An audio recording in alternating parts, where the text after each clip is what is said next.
evening, ladies and gentlemen. We've invited first class, now we're inviting executive platinum, emerald, sapphire. Hi, everyone, and welcome back to another edition of Crew Travel right here on Yachting International Radio. My name is Ria. I am disgruntled. Regardless, I am still welcoming back Lee Harris. Thank you ever so much for accommodating me this week, Ria. You didn't think that I would actually use the descriptive word for me this week. No, I didn't. I mean, this is a whole role reversal, isn't it? I know. I'd like to shake things up. Yeah. Keeping it fresh. Yeah, as fresh as I can. Right. We've got an exciting week this week. Well, not so exciting. New Zealand right now is, you see it all over social media. I think there are, petitions being drawn up. Crew are having one heck of a time getting back to New Zealand. And it's just throwing the entire process into chaos. What's going on there? Yeah, I mean, it's something that we've talked about numerous occasions on this show, isn't it? But it's basically the managed quarantine system that some countries have in place just clearly isn't working. And one of those places is New Zealand, exactly where I am. For anyone who is unaware of the process in place for returning Kiwis, it basically works as follows. Prior to booking your flights, you have to secure an MRQ voucher, which essentially is a 14-day quarantine period in a state-designated hotel, which you have the pleasure of paying for. The vouchers are issued in 4 monthly blocks at a time. However, what we're seeing recently is that the vouchers are being snapped up within 24 hours of being released. And there's been a recent news article here in New Zealand, highlighting that tech-savvy people are now using bots to get the vouchers as soon as they are released. Basically, this is leaving many Kiwi crew unable to get back home at the end of their rotational period. Instead, they're even having to scramble away on the government website looking for a last-minute cancellation, or worse still, and this is happening more and more, unfortunately, making alternative arrangements and having to spend their leave time away from the country and their home, also away from their families. What we're now seeing here in New Zealand, though, that there's a group of prominent people working in the maritime industry who are lobbying government to make a change and give seafarers more of a chance to secure time at home at the end of their rotation. We at Blue Marine Travel have thrown our weight behind a movement to make the system fairer for seafarers. What we've seen, basically, we've only got into this last week, and we've seen an unprecedented amount of stories coming in from Kiwi crew, basically all saying the same thing, how it's almost impossible to get back home to see their family and loved ones. To go hand in hand with the movement here in New Zealand, a good friend of mine and an respected person on board the super yachts, Bob Thomas, has started a petition to highlight how unfair the situation is. Now, I'm going to use this platform to ask for people's help. That's what we're going to do on this, because it's not only, what I'm going to ask is not only the Kiwi crew who are listening, but any crew to stand in solidarity with your Kiwi companions to jump on the internet and sign Bob's petition. Bob is hoping to get 1,000 signatures, and we're currently sitting at around 500. Now, the more signatures we can get, the more pressure we can put on the government to change the way lottery of the MIQ system works. Now, so if anybody who is listening at this moment in time, if they can just take 5 minutes of their day and sign a petition, that would be wonderful. The petition can be found at www.change.org. And what we'll do at the bottom of this interview on social media, we'll put an exact link to Bob's petition. And if you can all jump on there and sign it, that would be wonderful.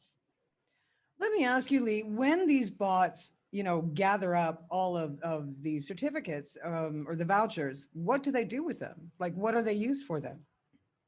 I mean, this is the interesting thing, isn't it? I mean, I don't know whether they're then being sold on to people, whether they're grabbing them, so they get the voucher and then they're selling them off to people, so that they then give them their passport details and they sell them on. Who knows what they're doing with them? But it's such a flawed system. I know one person who he wasn't doing it for any nefarious reasons, but he basically just to show the government how unfair it was. I mean, he managed to grab 10 vouchers in one sitting and just stuck ridiculous names in, like Mickey Mouse or Donald Duck or, famous celebrities or whatever. And the system took it and he just held them there. And he had them for 24, 48, 72 hours. So that was 10 vouchers being taken away from the people who desperately need to get back. And the system's just not set up to detect or, to say that's obviously ridiculous. You can't have that. And so we need to sort of just highlight it to the government and lobby them and say, look, we need to get this a fairer system in place. obviously we're lobbying for seafarers specifically because that's what we do, and we know how unfair it is for those guys because they can't plan. It's difficult for them to plan months in advance. So the first thing is, you know, you're only releasing these in 4-month blocks. Well, you know, these guys are not going to know when they're released. They're not going to know in 4 months' time the exact date they're going to be able to get off there. So it's flawed already. Then you've got to take into account that the people who are using the bots to get them is taken away from anybody else, even realistically trying to get one. So it's so flawed. It's so unfair. You know, and hopefully, fingers crossed, with the movement that we've got here that we're putting our weight behind, and with Bob Thomas's petition, we can actually make a change. And what I would also say as well is, if there is, this is obviously just New Zealand we're talking about at the moment. There's lots of other countries. Australia's another one. The Philippines, I believe, Sri Lanka, other countries as well that have managed quarantine. You know, if there is anybody else who has a petition or something they want to highlight to us of how unfair the system is, please send us an email and we can mention it on the show just to try and you know, put a bit more weight behind it. Yeah, that, you know, there should be in today's day and age when technology, you can do almost anything with technology. There is no excuse for that kind of system to be in place. You know, they've been ripped off by whoever is writing, you know, their code, because you can get code to do just about anything. And for this to be such a massive failure, in regards, you know, you've got people that are working, they need to come home. It's not about vacationing or hanging out or whatever. They're working, they want to come home, and then they have to go back to work, and they should have the rights to do that without having to spend all that money to quarantine, and without, you know, it's ridiculous. It is ridiculous, and the thing as well that you have to remember is it's not just the seafarers themselves that who can't get home. I mean, that's terrible anyway that they're having to, you know, they're working for however long and then they can't get back home. But then they've got their families. You know, they might have children who haven't seen their, you know, their dad or their mum for 3 months, and then when they want to get back, they can't. So they could then be rolling on to 6 months, 9 months, 12 months before they can get back into the country. You know, that's not a fair system for people who are legitimately going out to work and just trying to get back home to spend a little bit of family time, you know. So there does need to be some movement from the New Zealand government. Guaranteed, guaranteed. Well, like you said, make sure to sign the petition and we'll have that link for you underneath. What's going on in the US with their travel ban? Yeah, so there's been a further update this week. This is, again, something that we talk about regularly on this show. The further update this week on the issue of when the US will open for travel from the red zone countries. US President Joe Biden announced on Thursday, just past it, his COVID-19 team is actively assessing the situation throughout Europe, and that his administration will announce when a ban on travel from Europe will be lifted in the coming days ahead. He was pressed further by the German Chancellor Angela Merkel, and he said it's in process now, and he will be able to answer the question to everybody within the next 7 days.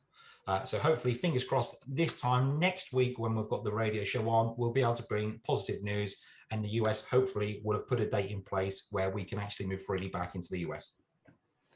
Good. Well, you know, that's another from Europe to the US and back again when we're talking about crew right now. And there is such a shortage of crew that, you know, they are flying back and forth. So that's important. Vietnam.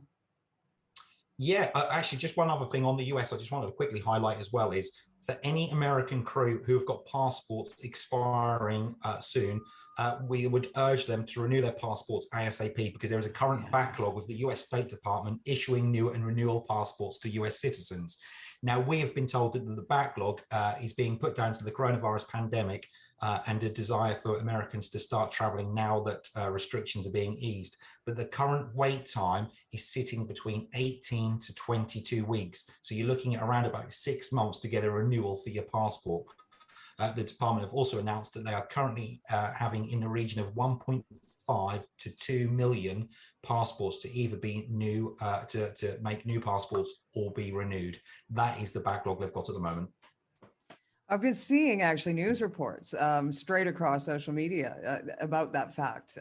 You know, it's just crazy. And there's other countries that are experiencing a little bit of that as well. It's not just the US, but I think a lot of that has to do with the fact that we were all locked down for so long. People's passports expired, but you know, not only were people not working, so they couldn't be renewed, but on top of that, everybody didn't know when you know, all the travel bans were going to stop, so they didn't bother getting them renewed. And now that things are starting to open up, it's like all of a sudden the entire world is going, wait, we don't have a passport. We need one. We need to travel. And, you know, then it just clogs up the system. It's exactly right. I mean, I know from personal experience that we, my family and I, we were looking to take a holiday to Australia. I mean, the green system, the green flights have closed down at the moment, so we can't do the travel bubble. But we got our passports out and realised that our daughters had expired. We didn't even realise at the time, and so that, I've got to say, to be fair, we had to get it sent. Obviously, we're in New Zealand, but UK citizens, so we had to send it back to the UK to get it back to New Zealand. And I will say, I mean, the UK haven't done a lot great in the pandemic, I'll give them that, but they were super quick on getting the passport back to us. I think we had it back within 3 weeks. So the UK do seem to have that part right. That's because most of the UK doesn't want to leave the UK. Probably true. they're not looking for passports at the moment. They're like, hey, we're home, we're good. Yeah. Who knows? Who knows? Right. Okay. Vietnam Airlines. Yeah, good news for Vietnamese crew this week with the announcement that Vietnam Airlines is resuming more international routes as the airline starts preparing for the reopening of the country. While the airline has been operating some international flying over the last year, the carrier is now bringing back more regular flights to points in Australia and Europe, and they're starting this month. To Australia, Vietnam Airlines will be flying between Ho Chi Minh International Airport and Sydney International Airport. So also good news for any Aussie crews as well. They'll have 2 flights per week starting from July the 15th. Meanwhile, in Europe, we'll see Vietnam Airlines service with some relatively specific dates in mind on these flights. Frankfurt Airport will see flights from Hanoi International Airport on July the 25th, July the 28th, and August the 21st. With return flights to Vietnam running on July the 26th, the 29th, and August the 22nd. Further to that, Heathrow Airport will see non-stop service from Hanoi on August the 14th and September the 2nd, with return flights from London to Hanoi running on August the 14th and September the 3rd. Okay. Qatar. Yeah, so the state of Qatar, they have decided they're going to reopen their borders to international travelers who have been fully vaccinated against COVID-19. The new measure will allow people who are fully vaccinated with vaccines that are approved for use by the Ministry of Public Health in Qatar to visit Qatar without the need for quarantine. All visitors will be required to undertake a PCR test up to 72 hours prior to travel. Now, in order to enter Qatar, international visitors, citizens and residents must register and upload required documentation, such as vaccination certificate, valid PCR test up to 72 hours prior to travel, and personal details through the Etaraz website. We'll put a link to that under the interview as well. Travelers must apply for authorization through the app and the website. It's free of charge at least 12 hours before their planned departure to Qatar. All inbound travelers are advised to submit their application as soon as they have all their required documentation to ensure they can board their flights as planned. Now, the reason, I mean, obviously Qatar's not a major hotspot for super yachts to travel to, but the reason why I wanted to mention this is it's a massive, massive transit hub for yacht crew. It's one of the busiest in actual fact. So this is going to make things a whole lot easier. As previous to this, you had to be on one ticket. You couldn't come landside to collect bags. But now with this announcement, we can split the journey in Qatar. So it's going to make things a hell of a lot easier and hopefully a hell of a lot cheaper. Well, and you know, one thing people don't understand, I think, is that even if you have been vaccinated fully, you can still carry COVID. So it is really, really important to make sure that, you know, I find that human beings, we tend to be very sort of self-preserving and we're not quite concerned about those around us. But, you know, in this case, we really should be. This is a deadly disease. It has been killing people, you know, massively, as we all know. And just because we are safe doesn't mean that we shouldn't make sure that we take those steps to protect others. Exactly right. You know, like you say, you know, you can be fully vaccinated, but you know, you can clearly pass it on to other people. That seems to be the you know, the way this is going to work. And let's not kid ourselves. It's not going to be going away. You know, it's not one of these things that's just going to die out or eradicate at some point. This is something that we're going to be living with now going forward. You know, so we might as well just get ourselves into a new, as we say, normal routine of traveling. And this is just what it's going to be, unfortunately. Yeah, yeah. Well, and you know, like what happens with people, like my mother is thinking about coming to visit me, and she will not get vaccinated because she is an older woman, and she does have issues with blood clotting, etc. How is that going to work going forward for those people? Are they not going to be able to fly? Are they still going to be able to fly, but they're going to have to quarantine? How is that going to work? It's going to be interesting, isn't it? I know.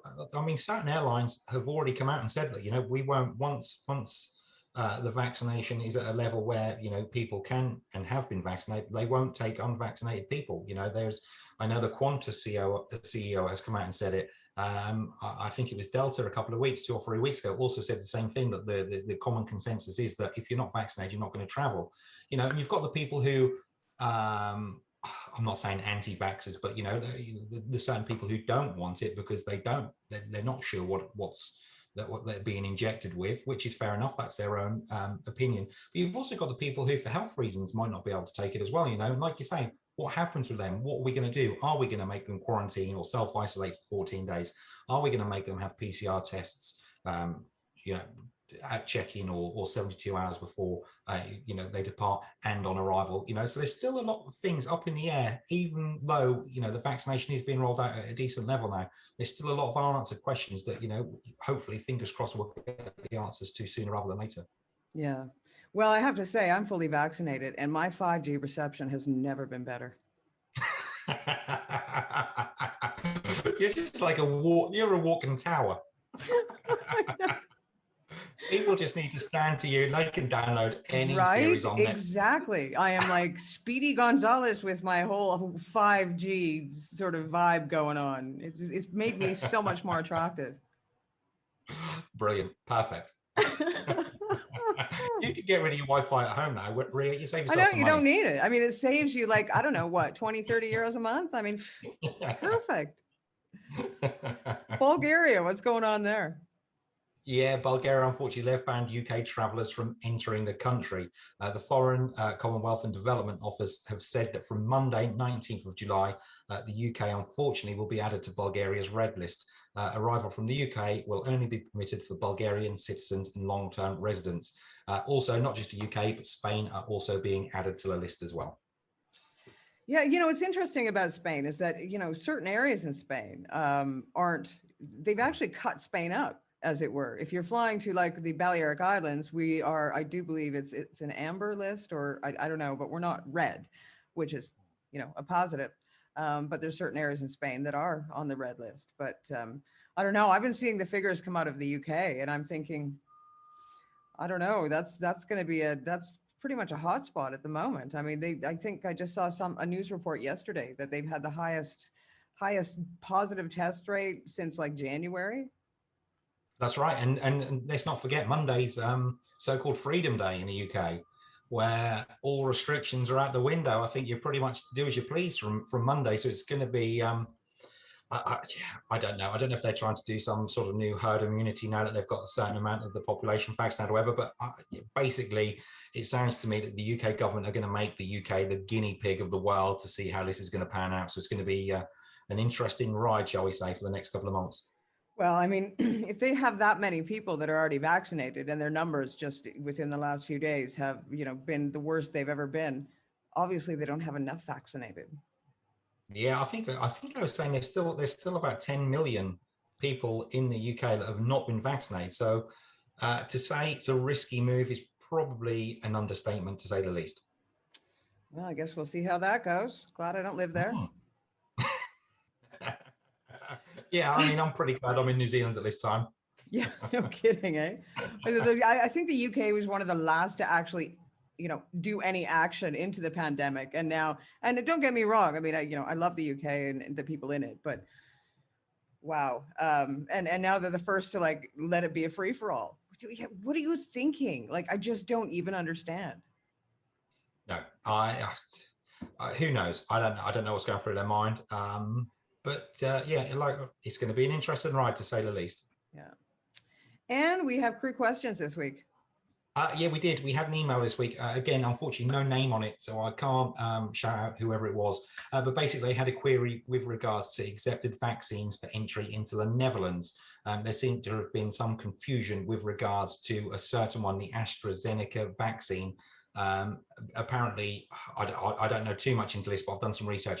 Apparently, with the AstraZeneca vaccine, there were some manufactured in certain countries, and one particular in India by the Serum Institute has been not discredited, but certain countries are not accepting it. And apparently, the person who emailed in has had this specific AstraZeneca vaccination, and they just wanted to know whether it would be recognized or not. I have done the research in, and I can say you will be accepted into the Netherlands. It is an accepted vaccine for the Netherlands, and the Dutch government will happily allow you in. The only thing I would say on that, though, is do make sure that 14 days has passed since the vaccination, though, as that is a prerequisite to enter most countries.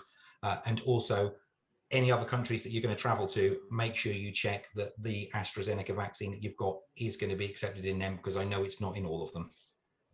Well, that's interesting. So it's not just that vaccine, it's specifically where it was produced.